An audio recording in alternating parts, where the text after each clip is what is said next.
జై తెలంగాణ నేను జర్నలిస్ట్ రమేష్ని సర్వేలు సంచలనం రేపుతున్నాయి ఆ సర్వేల గురించి మాట్లాడుకోవాలి మిత్రులారా దయచేసి ఈ వీడియో పూర్తి స్థాయిలో చూడడానికి అయితే ప్రయత్నం చేయండి కొడంగల్ అంటే రేవంత్ రెడ్డి యొక్క సొంత నియోజకవర్గంలో భవిష్యత్తు లేకుండా పోతుంది మీరు తెలుసో తెలియదు ఏ సర్వేలు మీరు అన్ని చూస్తుంటారు ఏడీఆర్ సర్వేలు చూస్తారు టీవీ9 సర్వేలు చూస్తుంటారు మిగతా మీడియా ప్రతినిధులు ప్రతి ఒక్క సర్వేలు మీరు చూస్తుంటారు కానీ ఊహించని రీతిలో ఒక సర్వే బయటికి వచ్చింది ఆ సర్వే ఏందయ్యా అంటే ముఖ్యమంత్రి రేవంత్ రెడ్డి తన ముఖ్యమంత్రి పదవి ఉండాలన్నా రాబోయే రోజుల్లో నేను 10 ఏళ్ళు ఉంటా 5 ఏళ్ళు ఉంటా అని చెప్తున్నాడు కదా ఆ పదవికి ఉండడానికి ఒక కుర్చీ ఉండాలి కదా ఆ కుర్చీ కూడా రేవంత్ రెడ్డికి తన నియోజకవర్గంలో తన పిఎలు సైతం తనకు ఓట్లు వేయకుండా అయిపోతుంది పరిస్థితి నిజానికి మీరు విన్నది 100% నిజం మిత్రులారా ఇప్పటికిప్పుడు ఎన్నికలు వస్తే తెలంగాణ రాష్ట్రంలో బీఆర్ఎస్ పార్టీ భారీగా పుంజుకుంటుంది ఎన్నికల్లో బరాబర్ నిలబడి గెలిచే అవకాశం కూడా ఉంది ఆ యొక్క ప్రజల నాడి ప్రజల యొక్క పల్స్ అనేది మనకు వినబడతా ఉంది మన గ్రౌండ్ రిపోర్ట్ చేసినప్పుడల్లా కూడా రేవంత్ రెడ్డి మంచోడు రేవంత్ రెడ్డి ఫలానా మంచి పని చేసిండు అనేటువంటి ఒక్కడంటే ఒక్కడు కూడా ఇప్పటివరకు చూడలే నేను కానీ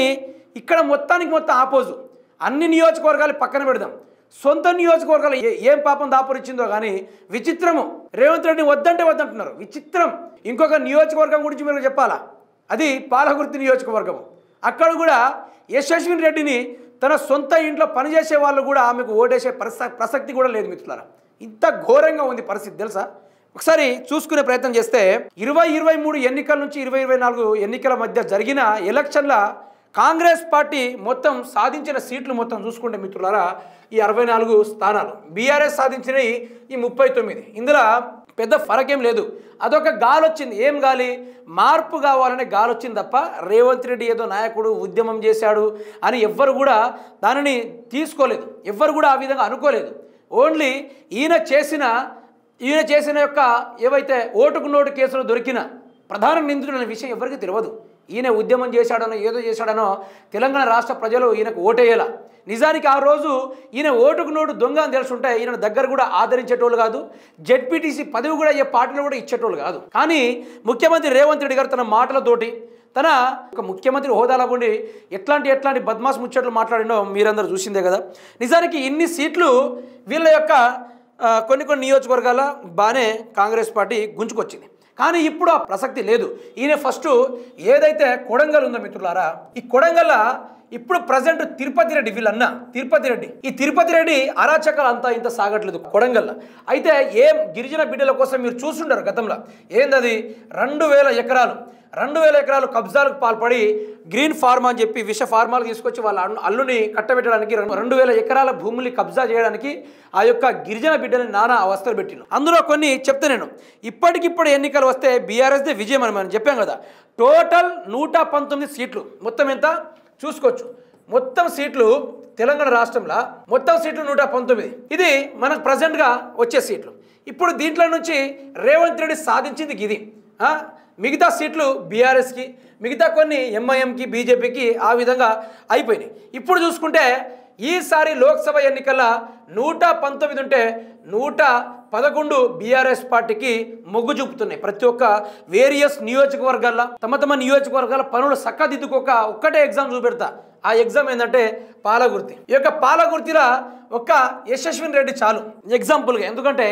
వాళ్ళ నియోజకవర్గంలో ఆ యొక్క కార్యకర్తలకి దిక్కు లేకుండా ఎట్లా అయ్యిందో కొడంగల్లో కూడా తనను ఆదరించి మీరు అధికారులకు రావాలి సొంత నియోజకవర్గ బిడ్డ ఈరోజు సీఎం అవుడు మా అదృష్టమని చాలామంది తమ ప్రాణాలకు తెగించి ఓట్లేసినప్పటికీ ఆ యొక్క ప్రజల యొక్క భూమిని లాక్కోవడానికి ఆయన ప్రయత్నించిండు ఇక్కడ ఈ పాలకుర్తిలో యశస్విని రెడ్డి గెలవాలి కాంగ్రెస్ పార్టీ అధికారులు రావాలని తమ సొంత డబ్బుని సైతం ఖర్చు పెట్టుకొని అప్పు తెచ్చుకొని పార్టీని గెలిపిస్తే సీనియర్ కాంగ్రెస్ కార్యకర్తల్ని యశస్విని రెడ్డి గారు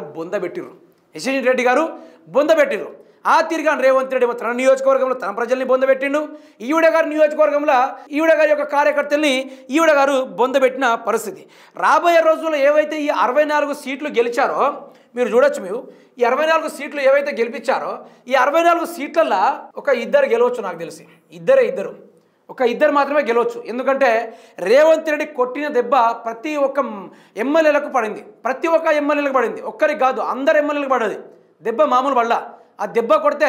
వేరేలా అదుర్సైంది వ్యవహారం వేరేలా అయిపోయింది మొత్తము ఇంకోటి చూసుకుంటే సీఎం నియోజకవర్గంలో మెయిన్గా ఆపోజ్ అయ్యే వాళ్ళ కార్యకర్తలే ఆయన కావాలి, ఆయనే రావాలని ఓటేసిన ప్రజలే ఏవైతే మెయిన్ గ్రామాలు ఉన్నాయో, ఒకటి కొడంగలు, 2 కొండారెడ్డిపల్లి, అదేవిధంగా లగచెర్ల, పులికుంట్ల చెర్లతండ, ఇలా చాలా వరకు ఊర్లు ఉన్నాయి. ఆ ఊర్లలో ఈయన చేసిన వ్యవహారాలు, ఈయన చేసిన అక్రమాలు, ఈయన చేసిన భూదందాలు ప్రజలు తట్టుకోలేక పూర్తి స్థాయిలో ఏం చేసిర్రయ్యా మిత్రులారా అంటే, రేవంత్ రెడ్డికి మాకొద్దు, మీరు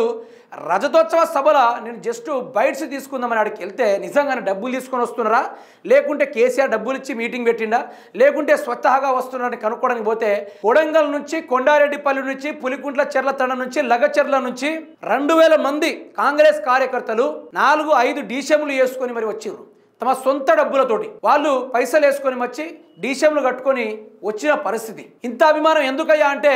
నిజంగానే కొడంగల్ పులి లెక్క వ్యవహరిస్తున్నాడు కదా, నల్లమల్ల పులి కదా, ఎందుకు ఇట్లా మీరు బీఆర్ఎస్ సపోర్ట్ చేస్తున్నారని అడిగితే, నల్లమల్ల పులి కాదు అది పెద్ద జంగబిల్లి అనుకొని ప్రజలు చెప్పి అలాంటి ముఖ్యమంత్రి మాకు వద్దే వద్దు, ఆ పరిస్థితిని ఏ ఒక్కరు కూడా రావద్దని మేము కోరుకుంటున్నాం. మా ఇంట్లో ఉన్న మహిళలకు, మా ఇంట్లో ఉన్న ఆడబిడ్డలకు వారి పైన ఇష్టానుసారంగా చేతులు వేసి ఎంత ఇబ్బంది పెట్టిర్రో అది మాకు తెలుసన్న ఆ యొక్క విషయాలంతా మీ ఛానల్లే బయటికి పెట్టింది అనుకుంటూ అందరు ఊరికొచ్చి కౌగులించుకున్న సందర్భం. అక్కడ ఎంత కన్నీళ్లు దిగమింగారో అది నిజానికి ఆ రోజు అక్కడికి పోతే మందు డబ్బాలు తాగడానికి కూడా సిద్ధమైన పరిస్థితి. అందుకనే ముఖ్యమంత్రి రేవంత్ రెడ్డికి రాబోయే రోజుల్లో రాజకీయ భవిష్యత్తు లేదు. ఆయన ఎక్కడ నిలబడ్డా కూడా ఆయనకు ఓటమి తగదు. ఏ కాంగ్రెస్ పార్టీలో ఉన్న ఎమ్మెల్యేలకు ఒక్కరు కూడా గెలిచే అవకాశం ఉండదు రాబోయే రోజుల్లో. ఎందుకంటే ఈయన చెప్పిన 3 పువ్వులు 6 కాయలు ఎందుకు అంటున్నా అంటే, ఈ 3 పువ్వులు అనేది 6 గ్యారెంటీలు, 6 కాయలు అనేది 420 హామీలు. అందుకనే నేను వాటిని పదే పదే ప్రస్తావించడం జరుగుతుంది. ఆ విధంగా ఉంది ముఖ్యమంత్రి రేవంత్ రెడ్డి తీరు. అట్లాగే మన పాలగుర్తిలో కూడా యశస్విని రెడ్డి గారు కూడా సేమ్ టు సేమ్ డిట్టు. అక్కడ అన్న ఎట్లా అయితే ఇక్కడ